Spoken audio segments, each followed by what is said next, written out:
Hello and welcome back to this damnful idealistic crusade. In this video I'll be talking about Ian Fleming's fourth James Bond novel, Diamonds Are Forever, released in 1956, and a return to the live and let die style of being action-focused, and it also takes place primarily in the United States, so it very much has the flavor of Live and Let Die as compared to the other two of the first four novels, Casino Royale and Moonraker. This is a departure in ways from the previous novel, so you once again have Fleming changing things up, but of the sort of first wave of Bond novels that all have the more direct, gritty, and action flavor, this is without question the weakest of the first novels. It's still Fleming writing James Bond, so it's still gripping and you can't quite put it down, and it has Fleming's incredible descriptive ability and his great wit, but it is the most direct of the plots. The villains do not have that larger-than-life quality. It's all about the descriptions, but also getting more of Bond's character through the internal monologue.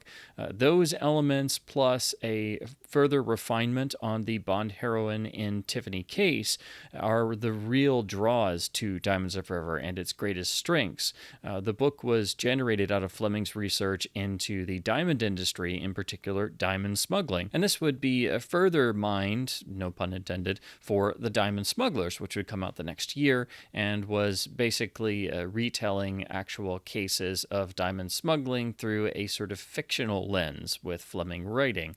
So you have basically a whole second book that emerged out of Fleming's research. And those factors, plus his fascination with American culture, especially how the mob had set itself up within aspects of American society, particularly in nefarious means, those are the key ideas and themes that really generated the plot of Diamonds Are Forever.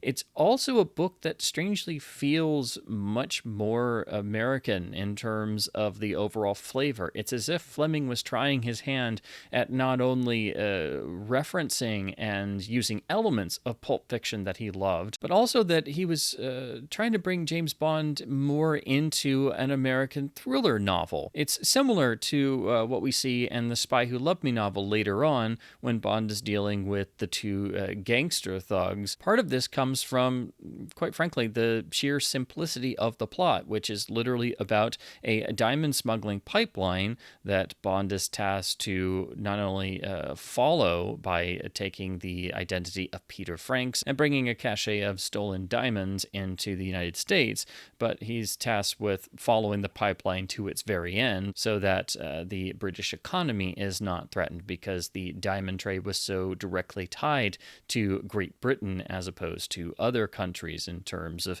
the overall economic structure. So you do get a great deal of background about the diamond trade and how it stood in the early to mid-1950s and what diamond smuggling was like in the 1950s. So it has that wonderful time capsule flavor of giving you a particular element of criminality that obviously is carried out much more differently today, but also we get to see Las Vegas in its prime in the 1950s as the sort of endpoint for the pipeline, but also getting Bond further into dealings with the mafia, who is represented by the Spangled Mob in this book. The Spangled Mob's heads of brothers, Jack and Serafimo Spang, are the primary villains, and they are really only in the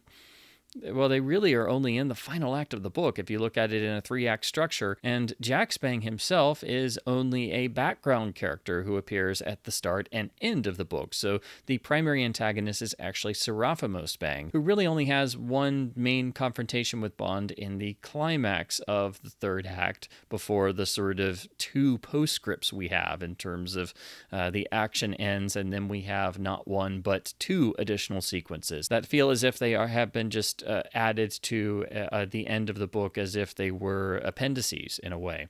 So already the structure and the sort of Fleming sweep that us fans like to refer to, it's not quite there as fully as it is in the past 3 books.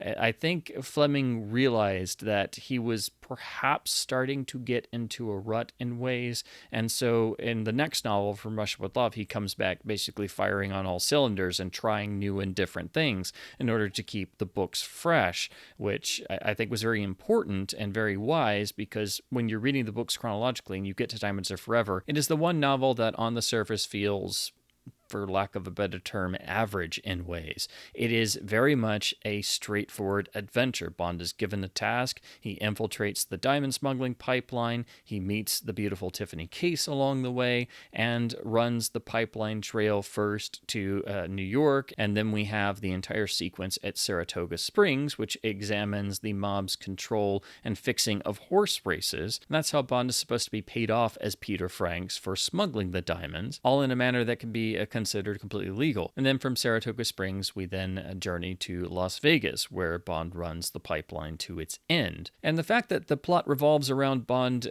tracing the diamond smuggling pipeline means that there's a very linear and very plotted fashion in terms of how the actual story unfolds.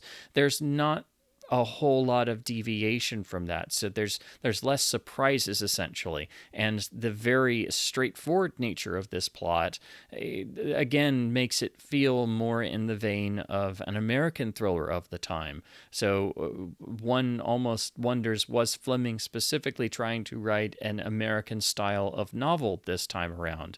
You get the sense that he was still trying different things out, but it is definitely a bit of a disappointment when you read it for the first time, especially when you're going chronologically. Coming after the first three books, each being complete originals that built upon each other, Diamonds Are Forever can only be seen as a disappointment coming after those. But it's still a great novel in its own right. Fleming wasn't just tossing off a generic story. It's just that it's a very simplistic story. And there are certain sections of the book, mostly in the first act, that are having to get the story set up out of the way and get the foundation done. That means it isn't as gripping 100% throughout as the first three books are, because all the exposition has to happen about the diamond industry in South Africa, and then how the diamond smuggling operations are carried out by actually giving us the opening of the book actually having moments of the diamond smugglers in operation, with the crooked dentist waiting in the desert. That at least gives us some spice and flavor for the exposition. But we are then cutting back to Bond and M examining diamonds, and Bond basically getting the diamond smuggling 101 explanation. So it is a bit simple in the first act. The first act is definitely where the book is getting all that out of the way. And then when we transition to Saratoga Springs, it almost seems like a diversion of sorts, because suddenly the book becomes entirely about the crooked horse racing and the Spangled Mom's concerns there to make a killing with each crooked race, and also using it as a means to have a legal explanation for paying off would-be diamond smugglers. But what makes the first half of the book interesting and exciting is what we get in terms of Bond's character introspection, and things really perk up when we're introduced to the Tiffany Case character, first in London and then throughout the rest of the book. Tiffany Case as a character is a growth and development from Fleming's first three heroines. She is also the most psychologically complex of the heroines so far, because she had a traumatic past that we are told of, which involved her being essentially gang raped as a young woman, and that essentially scarring her mentally and emotionally for the rest of her life. And so she's carrying this incredible amount of baggage and wound up essentially falling into diamond smuggling, and she is the most complex female character that Fleming had tried yet. There are flashes and elements of Vesperland and Solitaire and even Gala to a degree, but this is also an American character. So it's an entirely different formulation of the Bond heroine, and she is the most remarkable character from Diamonds Are Forever, which explains why Bond has an immediate attraction for this character, but also why the romance aspect is has gone into even more, and the book sets up a deeper relationship between Bond and Tiffany that is earned over the course of the plot, and famously, she would be one of the long-term love interests of Bond. Even though she only appears in this one novel, we are led to believe that there is an interim period between Diamonds and From Russia with Love where she and Bond are even living together. So there is a greater focus on romance this time, and it actually goes somewhere, which is something that people used to the cinematic James Bond are definitely going to be thrown for a loop for the first time you read Fleming, that Bond is at heart a romantic.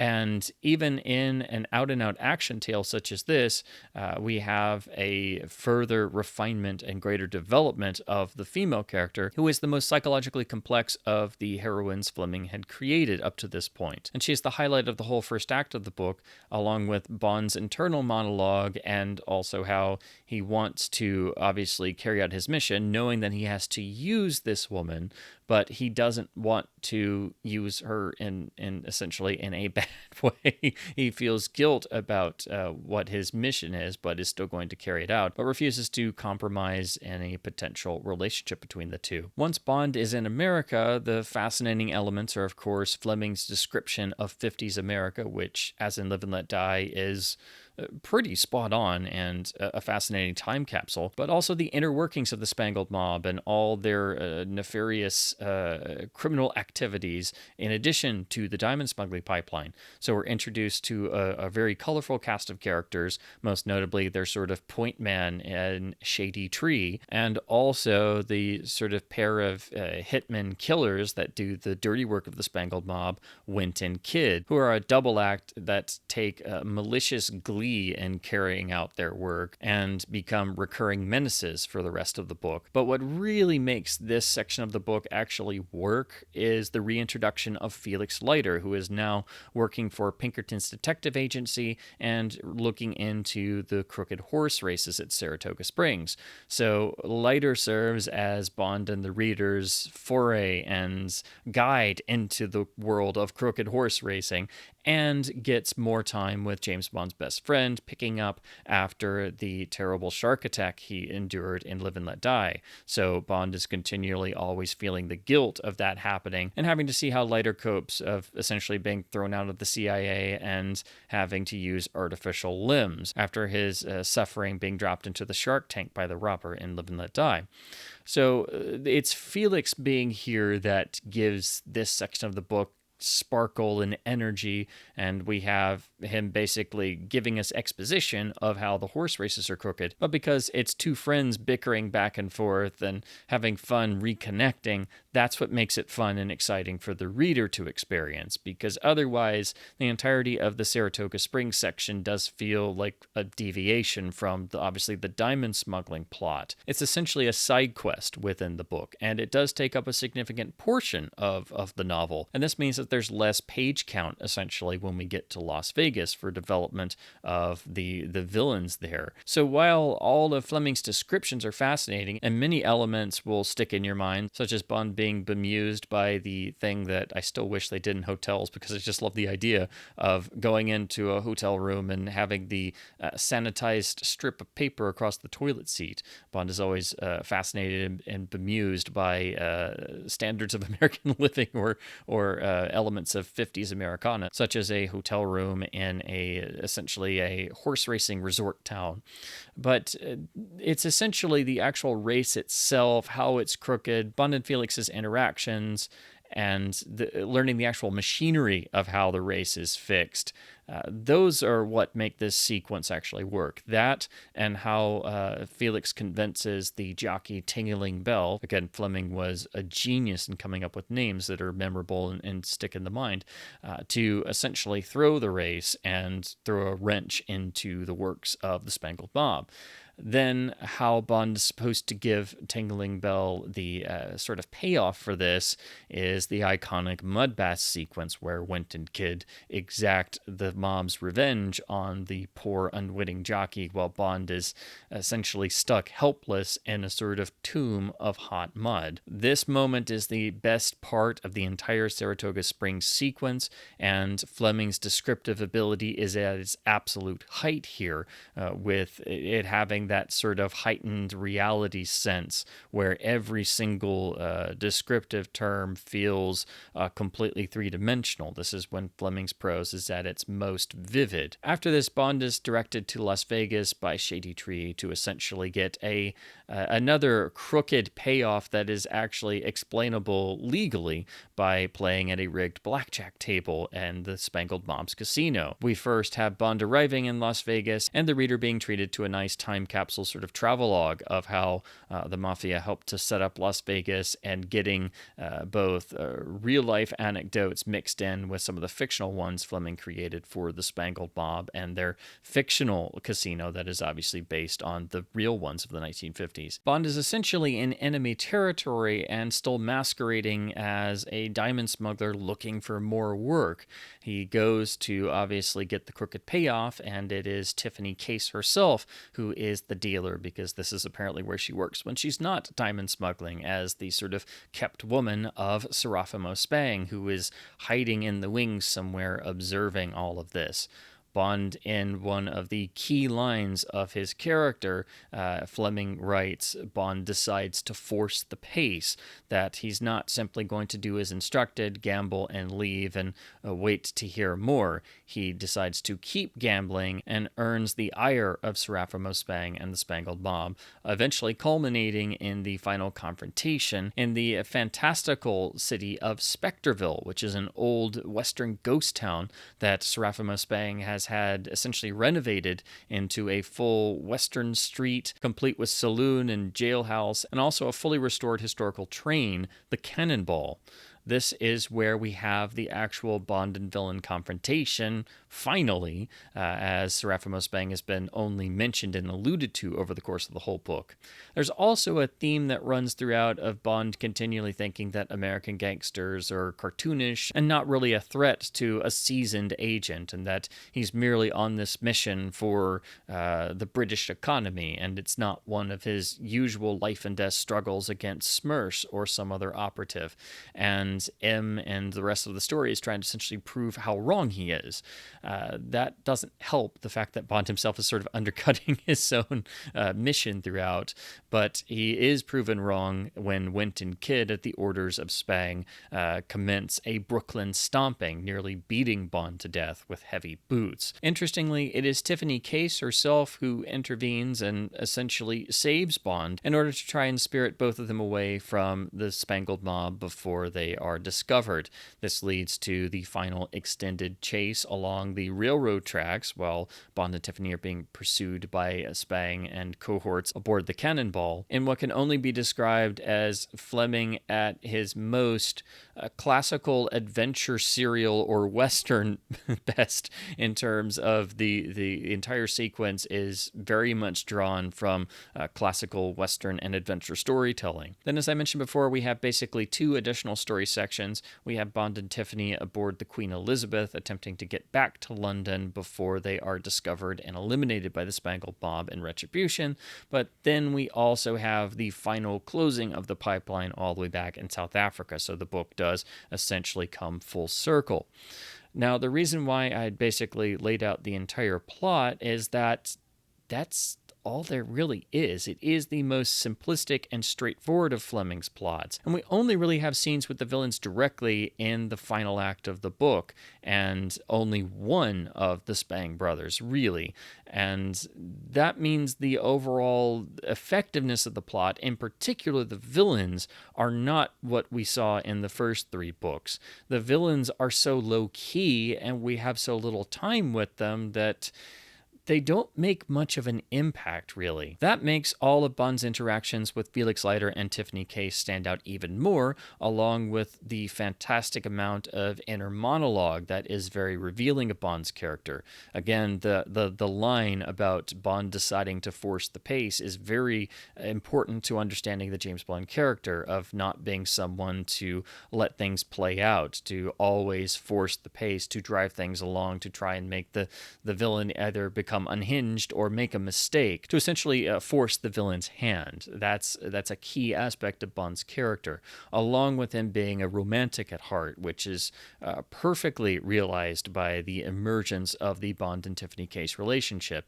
And it's fascinating to see how Tiffany's sort of outer defenses change and are very malleable in a way and sort of come and go as her emerging relationship with James Bond is helping her to deal with some of her past traumas. So she is, in a lot of ways, the first of the Fleming heroines who is the, quote, bird with a wing down, which is the way that Fleming would later describe his heroines. And that's also a means of endearing them to the reader. They are a character that you immediately care about, and we understand Bond's interest in her. But as a reader, you can't get away from the fact that outside of the fascinating aspects of learning about diamond smuggling in the 1950s and having crooked horse races at Saratoga Springs and having Felix Leiter make a lot of snarky comments and some fun interaction between Bond and Leiter in Leiter's incredible car, the Studebaker, which is, of course, a Studebaker with a Cadillac engine.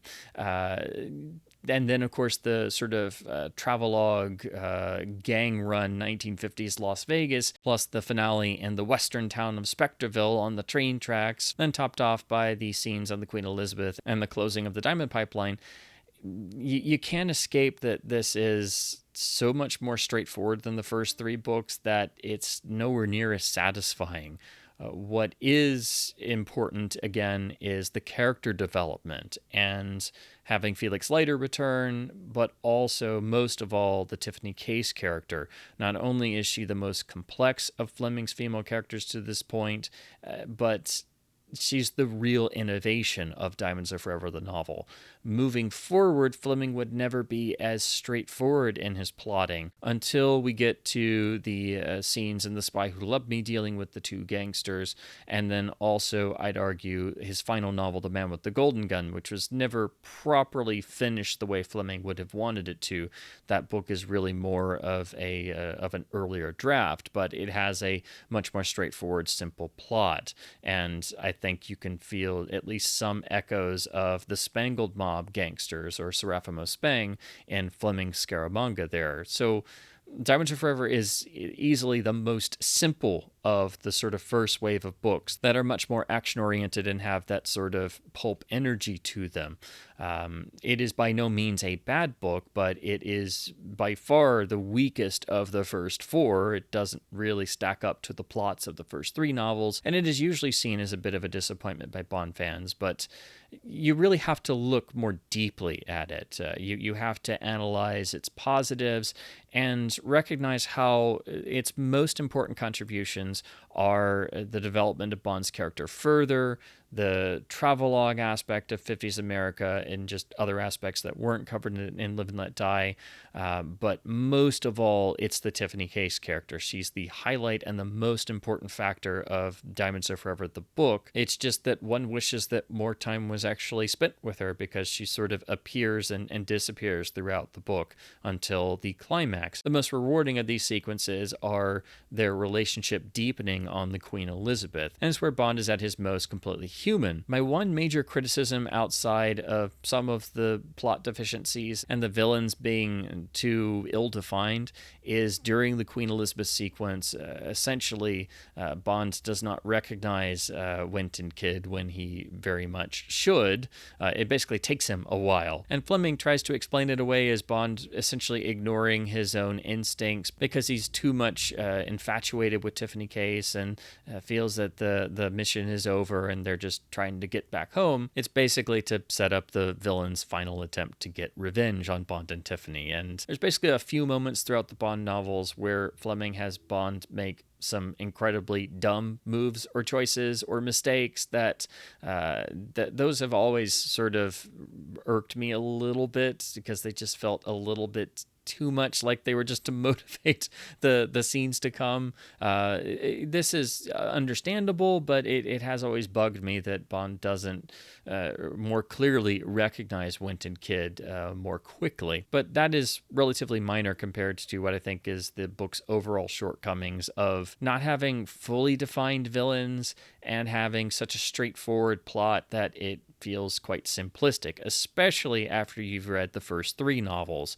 So this, I wouldn't say it's James Bond on autopilot. I think that's far too harsh, but there is a certain degree of a slight generic quality coming into the plot here. So again, I think Fleming did recognize this, and I think that's why after this we immediately have From Russia with Love, which is basically a complete course correction, and Fleming really trying for something completely different that once again enlivens things. So again, that's not to say Diamonds Are Forever is a bad novel. It's still Fleming writing in the first era of the Bond novels where his creative faculties are fully flowing, but they seem to have been focused in other areas. And the plot is the most simplistic of the first 5 novels without question. That's the main shortcoming if you're looking at the book. And that's usually what most fans come away with when they read the book for the first time. The simplicity of the plot, I think, really gets underlined when you look at the adaptations of the novel. Then we turn to look at the Eon film adaptation from 1971 under the same name, Diamonds Are Forever. Now, this obviously keeps the diamond smuggling plot, Tiffany case, Bond posing as Peter Franks, smuggling diamonds originally from South Africa into the country, ultimately ending up in Las Vegas. We have the crooked aspects of the diamonds being smuggled out. We have the dentist in South Africa as the start of the pipeline. We have Winton Kid as the nefarious killers going around dealing with elements of the diamond smuggling operation. So essentially, the majority of the plot is here in the film, but it is also the first of what I like to affectionately call the Mankiewicz trilogy. This was the first film to have screenwriting by Tom Mankiewicz and was a conscious attempt to recapture the American audience after On Her Majesty's Secret Service. So it has an inherent satirical tone. It is much more comedic than any Bond film before this point, and is really unique among the series. It was, of course, co-written by Richard Maybaum, so it still has the requisite snap and energy of a Bond plot, but now the Spangs are out, and instead Blofeld returns, essentially taking over the empire of a Howard Hughes type character, and using this as a means to smuggle diamonds into the country to not make money as the Spangs were, but instead develop a diamond-encrusted satellite that can shoot laser beams so that he can hold the world ransom. So it's obviously much more elaborate once we get to the actual plot, but the core of the book is still there. Many things are jettisoned, such as the entirety of the Saratoga Springs sequence, but we still have Felix Leiter putting in a sizable appearance. I think the film is outstanding for what it is and what it had to do at the time, and often doesn't get the credit for the task it had of actually capturing an American audience in 1971, and doing so with a sort of winking at the audience, or winking along with the audience, of just trying to have a fun, adventurous time with a twinkle in the eye. That's what makes Diamonds Are Forever the film magical, is that it's really a satire of the Bond films that still plays it seriously enough to where it can be accepted in a straightforward manner. It pokes fun at itself without demeaning itself, without pulling the rug out from under the audience. So in that sense, it very much carries on the same tradition as the iconic Batman 1966 television series. That's the best sort of parallel to draw, is that it's working in similar ideas, but still stemming out of Fleming's novel. But I think the reason why the film makes so many deviations is that Fleming's novel is so simple. By that point in 1971, they could not have done Fleming's novel as written, obviously, because it was dated to the 1950s, but it was such a simple plot that no audience would really want to see James Bond just going along the diamond smuggling pipeline and dealing with the American mafia. It would have been too simplistic after the 6 films that preceded it. But everything else from the book is replicated within the film, so it can still be obviously called a Diamonds Are Forever adaptation. As much as I think the film is a masterpiece in its own way, the one issue I have is how it really demeans the Tiffany Case character. I think in terms of the film, it works, but in terms of who Tiffany Case was as Fleming created her, it's a real disservice for one of Fleming's most complex and strongest female characters.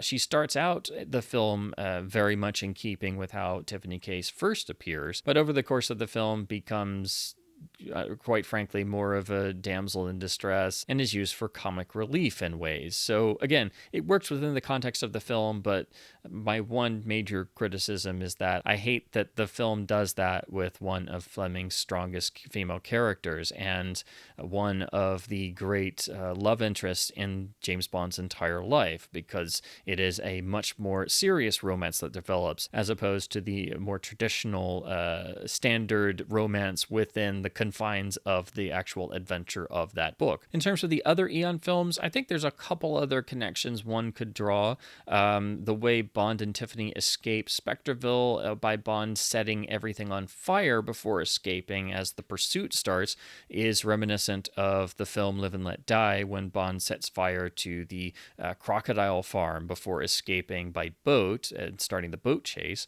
But that's just a basic sort of idea. It's not a direct reference. Then also you have the crooked racehorse subplot in A View to a Kill, which very much feels like it may have been inspired by the Saratoga Springs sequence. And in the 1980s, Richard Maybaum and Michael G. Wilson were basically pulling any unused Fleming elements they could and using that to build new screenplays. So I think they were very much inspired, at least by having a crooked racehorse subplot by the Saratoga Springs sequence. But most of all, when I was rereading Diamonds this time, I was struck by how many parallels there are to License to Kill, actually. The biggest and most obvious is when Bond arrives in Isthmus. He's essentially trying to mess with Sanchez by appearing to first be a bad gambler and then turning that around and making tons of money off of Sanchez, essentially forcing the pace as Bond does in the casino and Diamonds Are Forever. But then Lupe shows up and is the kept woman of Sanchez, has prior run-ins with Bond, so this is their meeting again, and she's a dealer at the casino, which is a direct sort of version of Tiffany Case and Diamonds Are Forever. There are also some other parallels, Bond essentially being in enemy territory in another city, and the way he carries on with Q and Pam sort of is how he goes around with Felix at Saratoga Springs, but also how he goes around with the cab driver operative Ernie Curio in this book. It's actually a tribute to Fleming's friend Ernst Cuneo. But also, most of all, when Bond goes to Spectreville out in the middle of the desert, one could make the connection that it's similar to the final lair of Sanchez and the drug refining operation in the middle of nowhere, kind of in a desert locale, and everything ends up in flames and a big chase ensues. So I think there's actually quite a number of parallels to License to Kill. If those weren't enough, you also have Bond masquerading as a criminal type, and he essentially gets unmasked, which leads to the fiery conclusion at the villain's lair. So I don't know if perhaps Michael G. Wilson was specifically pulling from Diamonds Are Forever when he was working on the screenplay. And the reason why I say Wilson is the writer's strike meant that Richard Maybaum wasn't there for the process after the essentially the outlines and synopsis, and it's not credited anywhere, but one gets the impression that Michael G. Wilson wrote License to Kill solo in terms of the screenplay. And since they had been pulling from Fleming elements that were unused, when you stop and think about it, I think there was at least some basic idea to just adapt pieces of Diamonds Are Forever, the novel, in terms of little elements and core ideas, because there's quite a number of them and they start to add up. And so I can't help but think that perhaps Wilson was making a conscious effort to essentially make a version of aspects of Diamonds Are Forever. Then we have to look at the other adaptations of Diamonds. Of course, we start with the iconic Daily Express newspaper strip with the amazing art by John McCluskey and again adapted by Henry Gamage. This is like Gamage's other adaptations. It is very much on point, giving you a distilled and simplified version of Fleming's novel. But since the novel already was the most simple story, it translates perfectly and directly to the individual daily strip form.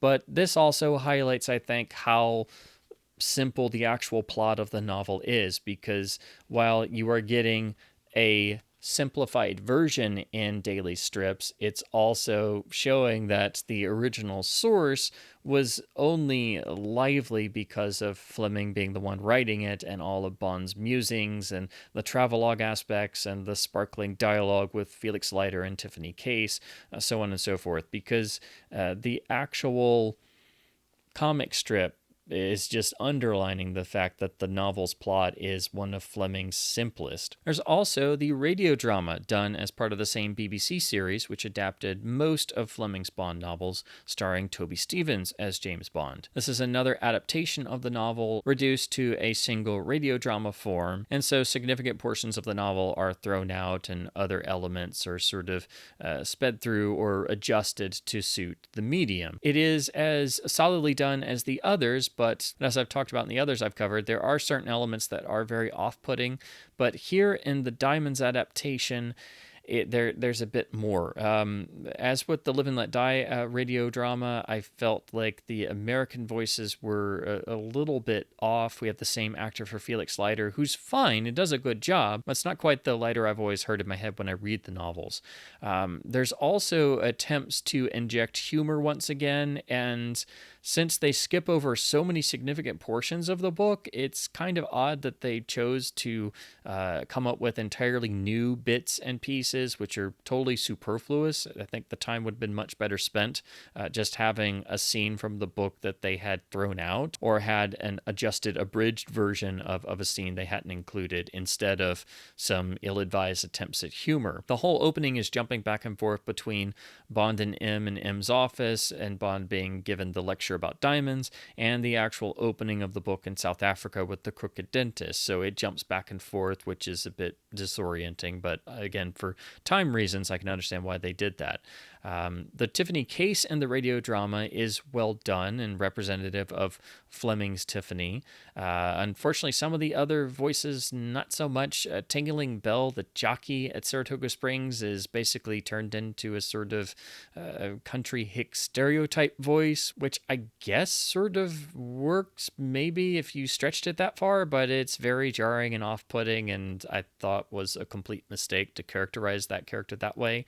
But worst of all is Serafimo Spang himself, who is not at all the way Fleming wrote him. When he finally does appear, he does not sound like Serafimo Spang. He does not sound like a gangster leader. It almost sounds like they had Charles Gray's Blofeld from the film Diamonds Are Forever in mind, as he even talks about how much he loves his book collection aboard the Cannonball. And the Serafimo Spang of Fleming's novel was not anybody you'd ever classify as a great reader of literature. And they also have this version of Serafimo Spang directed to sort of have almost an effeminate quality to his voice and his overall characterization. It just does not go with the character at all, the way Fleming wrote him. And the fact that this is also taking place in Spectreville with the cannonball and Bond being beaten by Wenton Kid, that was the element for me that really jumped out as completely off base. So while I think this is overall, it's a solid radio adaptation of Fleming's novel, it hits most of the beats, and like the other ones I've reviewed so far, is at least a solid attempt at bringing the novel to radio.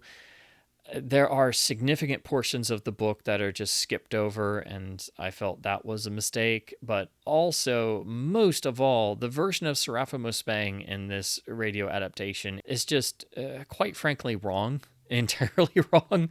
I think any Bond fan who knows the novel will get that from this radio version, that it's just, again, it feels more like they were trying to make Serafimo Spang like Charles Gray's Blofeld in the film version, which is not the same character at all. So that's why it feels so completely alien here when everything else is ostensibly from Fleming. But again, the adaptation hits the major high points, but I do think the adaptation could have been better done in terms of getting more of the book events in there. I think they skip over quite a lot, even more so than the other adaptations I've reviewed. Toby Stephens still makes for a great Bond in radio, but one wishes these adaptations had a longer runtime to play with in the first place, and that they didn't make so many small and, in some cases, large deviations from the original text. Now to talk about some selected book editions in terms of cover artworks and printings. First, we have the iconic Jonathan Cape UK First Edition, which has the beautiful rendering of a woman with a plunging neckline, and the black of her dress actually blends perfectly into the black background, and then tucked suggestively is the sparkling diamond just above the title Diamonds Are Forever. This is one of the best covers for the book. It's very subtle, and one is led to believe that perhaps this is Tiffany Case herself. But whether or not that is Tiffany Case, this is still one of the most beautifully subtle and stylish of the original UK cover artworks. As usual, the US First Edition from Macmillan takes a completely different approach, and like the previous three first US edition covers, this is arguably equal to, if not maybe even better in ways than the UK Jonathan Cape artwork. This has the bold image of the ostensibly hand of a dead man, probably one of the diamond smugglers, with blood running down the wrist, dropping onto what is the surface of the white background, and of course diamonds starting to spill out of the outstretched dead hand. It's very attention-grabbing and very much suggests the diamond smuggling plot and the opening and closing in Africa, and is very much a blood and thunder cover. Of course, it doesn't have the sophistication and subtlety of the UK cover, which suggests more of how the book really is defined by the Tiffany Case character, but it is a perfect rendition of the story in one single attention-grabbing image, and is one of the best covers and yet another home run of a US First Edition cover. The same distinction between US and UK styles of artwork continues into the first paperbacks. The first UK pan has a beautiful rendering of Tiffany Case and a nice subtle red background that's very attention-grabbing, and then of course what seems to be perhaps maybe Bond himself on the ground after his beating. But then the US cover from Perma Books is a full-on glorious pulp experience with William Rose doing the artwork, who did a number of classic Hollywood film posters. This having Tiffany Case being menaced, wearing a string of pearls and diamonds, and just beautiful action being suggested by the staging of the characters. So this again shows the US cover as trying to go for a more bold, action-oriented, attention-grabbing image versus a UK cover being more subtle. Then the next UK pan paperback uses beautiful artwork depicting Bond's first introduction to Tiffany Case as she sits essentially in her underwear before the mirror in her hotel. This is one of the images used on a number of the covers, and this is a beautiful rendering here. I think it is actually one of the best of the pan covers. This idea was replicated on the 1961 Signet edition, which was one of the first of the iconic 60s Signet paperbacks. This, of course, has the bold color background, this going for pink. And then here we have the beautiful little illustration of the beautiful Tiffany Case sitting there almost completely naked, staring sadly into her hotel mirror. This, of course, has the iconic 60s Signet style and the first iteration of the rear cover color and layout design.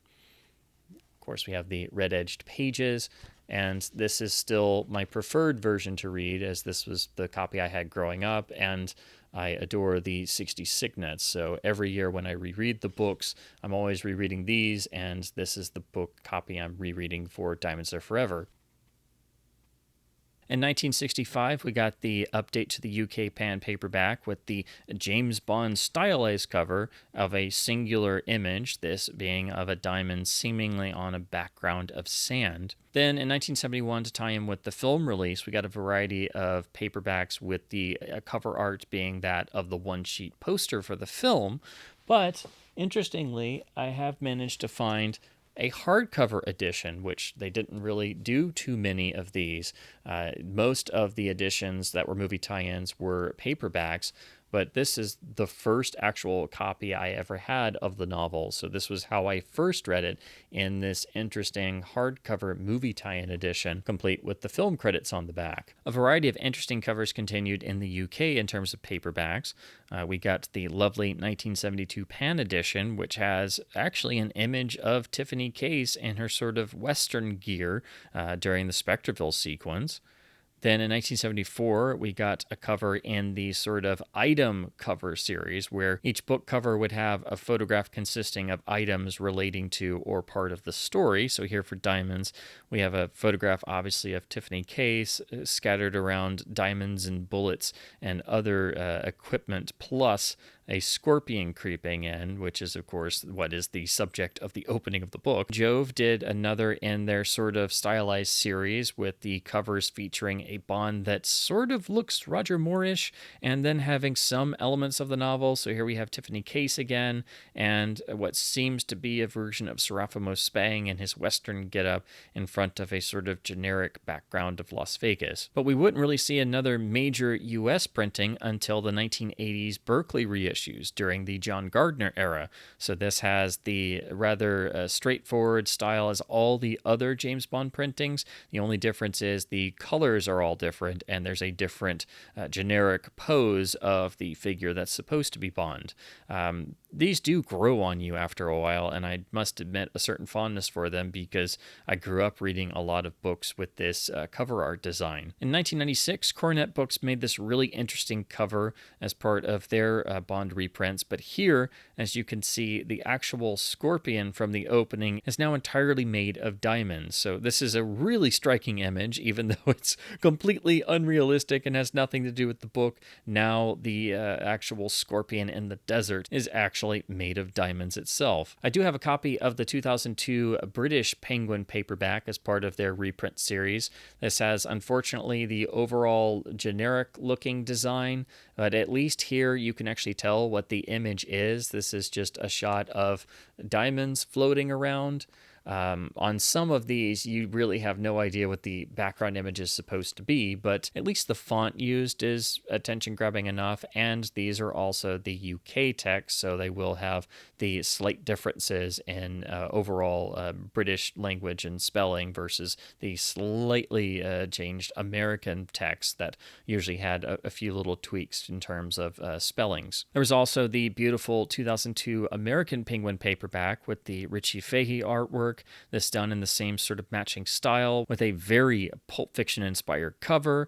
We have Tiffany Case on the front. We have the plunging neckline with the diamonds, making it feel a little bit risque. We have Winton Kid depicted complete with their black hoods and revolvers in hand. So it is perfectly evocative of the novel, and I think obviously one of the best covers of the book. Then in 2004, Penguin brought out another version. This also in their same styles. They were doing the reprints at this point with really generic images, but at least here it sort of fits, as opposed to some of the images Penguin would come up with. So this cover in multiple different versions is basically just a picture of a Vegas showgirl with a large amount of diamonds on her neck.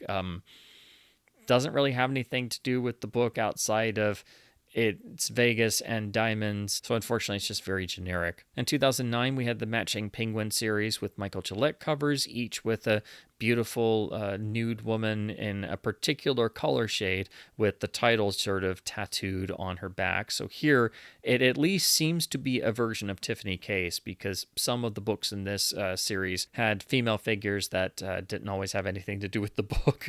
But here it at least seems to be a rendering of Tiffany from her first meeting with Bond in her hotel room, and we have the title across her back. In 2012, Vintage Books did two different covers. One is a blue cover with a stylized version of the title, but then they also had the other in their style of sort of photoshopping or just using generic city images. So this is basically what seems to be an old photograph of Las Vegas that has a figure standing in the front that I guess is supposed to be James Bond. It's not the worst of this run of editions in terms of cover art, but it's pretty darn generic. Plus, it's black and white, and it looks like it has had some treatment in Photoshop, so it doesn't look like the original photo was untouched to begin with, so it's not a very good cover. In 2012, Thomas and Mercer did theirs as part of the overall design aesthetic of the black, white, and red covers.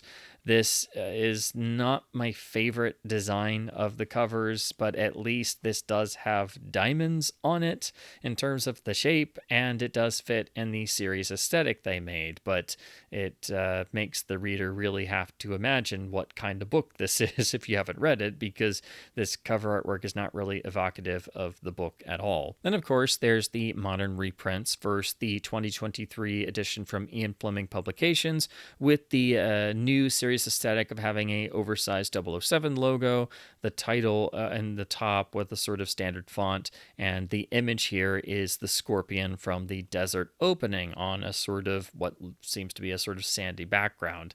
The scorpion is a common feature on a lot of Diamond's covers, but this we've seen done before many times on book covers, and so this isn't really attention grabbing. But you also have to factor in that the modern reprints do carry the slightly tweaked and censored text, as Ian Fleming Publications took over the books and decided to edit them for modern readers without saying what they edited. So some books are supposedly untouched, but they all carry a blanket statement of the edits made, and for that reason I think they should be avoided. But at least the cover here is halfway decent. The same cannot be said for the Harper Collins 2023 printing, which also has the tweaked and censored text, but has the unbelievably generic design and layout as all the others in the reprint series, which they did this for all of Fleming's books. And here we just have the generic image of diamonds within the two zeros of 007, and like all the others in this series, this not only feels incredibly cheap and slapdash, but the image itself looks like a stock image, and we do have proof that they have been using stock images for these, so this is without question the most uninspired and the worst of all the covers of Diamonds Are Forever, and since this is purportedly the modern text version, it is to be avoided at all costs. Of course, if you want to opt for a premium edition, there is at least a version that is currently available that is always guaranteed to be the original Fleming text, and that is the Folio Society edition with illustrations by Faye Dalton, done in the same absolutely gorgeous slipbox design as the other Folio Society James Bond editions. So this has a beautiful painting of Bond and Tiffany on the front cover, it seems, and of course you open the book to find multiple and very beautiful, meticulously done illustrations of certain scenes from the novel, including, of course, Seraphimo Spang, Winton Kid, and Tiffany at Spectreville. So it's a beautifully made edition, but of course quite pricey. But at $80 US, it is very much outside the affordability for most people, because it is, of course, the Diamonds Are Forever novel that you can get any other copy of for far less, and certainly for $80 you could build an entire collection of vintage Diamonds Are Forever editions of different types.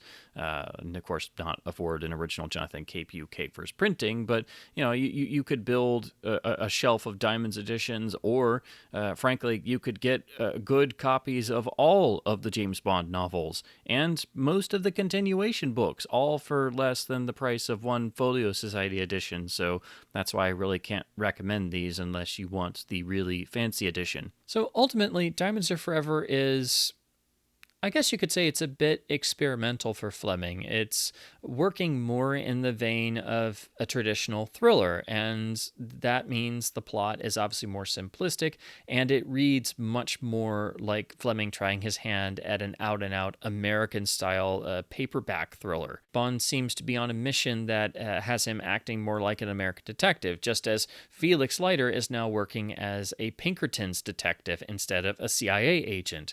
So it has that flavor that it's obviously more simplistic than the three books that came before. So while it's obviously going to be a bit disappointing if you're reading the books chronologically and you have the first three incredible experiences and then you have this book being much more straightforward and down to earth and simplistic, it's a bit natural to then see that as a downgrade. But again, I would argue that the real strengths are actually in the character development, the internal monologue, Fleming's descriptions, of course, the time capsule of America in the 1950s flavor, but most of all, we get further development of Felix Leiter, and especially Tiffany Case as a Bond heroine, and one of Fleming's best and most fully realized female characters is the highlight of the novel, and the deeper relationship she has with Bond that emerges over the course of the story is incredibly interesting and rewarding in a sense, because that's the most different aspect that we haven't quite seen before in the previous 3 books. So again, Fleming is at least doing something different. He never would write the same novel twice, but of the first 5 books, this is definitely the least spectacular, the least larger than life, and has the most straightforward and frankly least interesting plot. It is the most simplistic of the first 5 books. Simplistic is the best term. Again, that's not to say that this is a bad book, but compared to the 3 books that have come before, it's not at those same heights. Fleming's interest seems to have been on the affairs and activities of the mafia and diamond smuggling more than having a fully developed plot in terms of a plot that had more surprises in it, like the first 3 books did. So while some might label this as Fleming writing more on autopilot, I think this is more of where the Bond novels could have gone had Fleming just kept focusing on his incredible research and finding new settings to place James Bond in. This is the type of Bond novel plot that somebody else could have done in terms of the basic idea and made a more generic Bond story. And had Fleming continued along this route, the novels would have gotten more and more and more simplistic in terms of their plotting, which would have been a bad thing. So again, I think Fleming realized that he needed to make a course correction, and also he wanted to do other things. He didn't want to write the same book over and over. He had to take the character into different areas, and that is why I think From Russia with Love, as the next book, is such a radical departure and plays around with its structure from the outset and is completely atypical of all the books that preceded it. And so I think it really required him writing this book and having diamonds be so straightforward to then make him realize, I really need to do something different here, and that way you avoid getting into a sort of rut in terms of writing a book series, because had he continued with books like Diamonds Are Forever, it would have gotten stale after a while. And I think it's interesting to note how the adaptations have reflected this, particularly, and how the Eon film in 1971 is a product of the whole team knowing that they couldn't simply do Fleming's novel. They had to invent more stuff to make it a Bond experience, especially by that time in 1971, after there had been 6 films. They couldn't simply do Fleming's simple diamond smuggling plot. Ultimately, I think the book is a crucial building block, not just for Fleming as a writer, but for James Bond as a character. And I think the most people will get out of reading the novel is the further development and refining and enriching of Bond's character through this experience. So while the plot and the villains may seem more one note, it's the overall experience of going through this adventure and developing the romance with Tiffany Case that is what adds so much to the James Bond character and the world of James Bond. So that's really the core that I think the Bond fan is going to get out of reading the 4th of the James Bond novels, and it's an important stepping stone to get to From Russia with Love, and why that book is such a departure. So in that sense, Diamonds is sort of the foundational book of the sort of first wave of the Bond novels, if you break them up into eras. It's the simplest, but it does make several important advancements for the James Bond character that get us to From Russia with Love. So as always, I hope my babblings about the world of James Bond and Ian Fleming's incredible novels has been at least somewhat fun and informative. I do really enjoy rereading Diamonds Are Forever, but it is easily the simplest of the early Fleming novels, and while that's usually the main point of discussion, I did want to try and focus on what I think are the important aspects of the book, its positives, and what it overall does for enriching the character and the character's world. So please do keep supporting your local independent bookstores by hopefully being able to pick up a copy of Diamonds Are Forever, or maybe a fun alternate edition for your collection if you're like me and you like looking at and owning other editions of Fleming with the fantastic other cover artworks. Again, just keep in mind the modern reprints have not great cover artwork and do feature text that may actually have changes to them due to the fact that they carry that blanket censoring statement. So keep reading print books, keep bonding, and as always, thank you ever so much for watching.